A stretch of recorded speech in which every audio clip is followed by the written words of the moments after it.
Hello out there. This video is going to talk about the rules of glazing. When you color your pottery, it's called glazing because we use glaze. The first rule of glazing is that you do not want to mix the colors in the bucket. So if I was going to use this green color on the inside of this pinch pot, if I decided that I wanted to then use pink on the outside, I would not put this brush in the pink. You would just use a brush that's already there. You switch brushes. Okay? If you mix them up, then it kind of ruins the color of the glaze sometimes. So we won't wash our brushes, we'll just switch them or trade them. So if I wanted to use pink, then I could go ahead and start putting that on the outside here.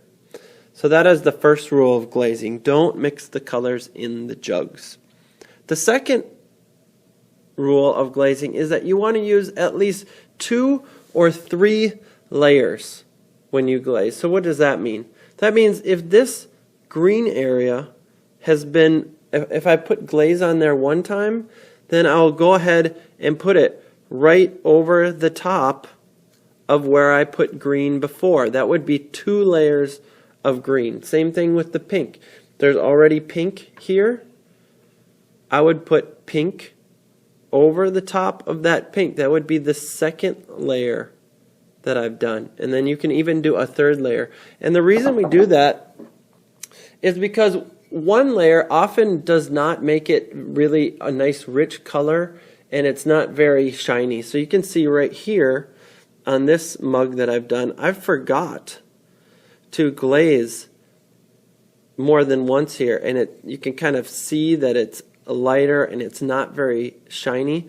But if you go right over here around this area, you can see that it's a much darker blue and it's a little bit more shiny than the other part. And this is an example of where I did 2 or 3 layers, and this is an example where I didn't. So if you want it to be nice and colorful and a little bit more shiny, then you need to do 2 or 3 layers. The third rule is that you want to cover the rest of it. Okay? So the outside and inside of your pinch pots or coil pots should have glaze on it.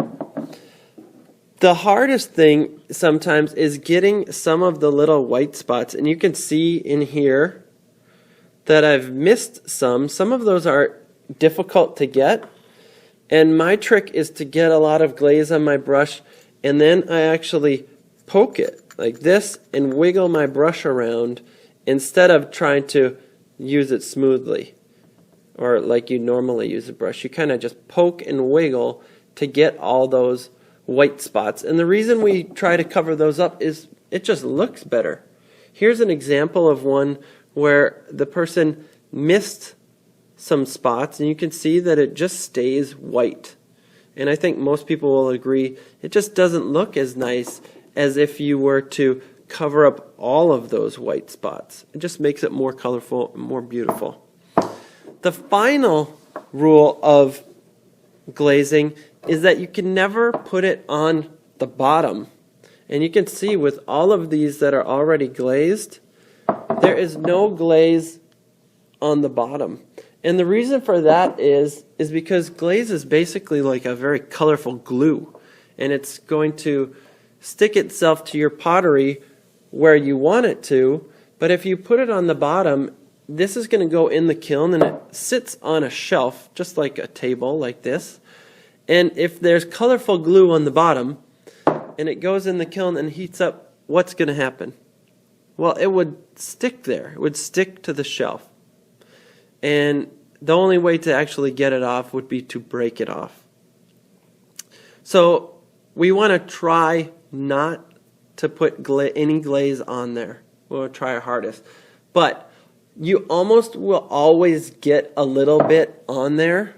This one I've already finished. You can see there's no white spots all the way around, but there is a little bit of glaze on the bottom, and that just happens. You get drips or you accidentally set it on the table where there was some glaze on the table.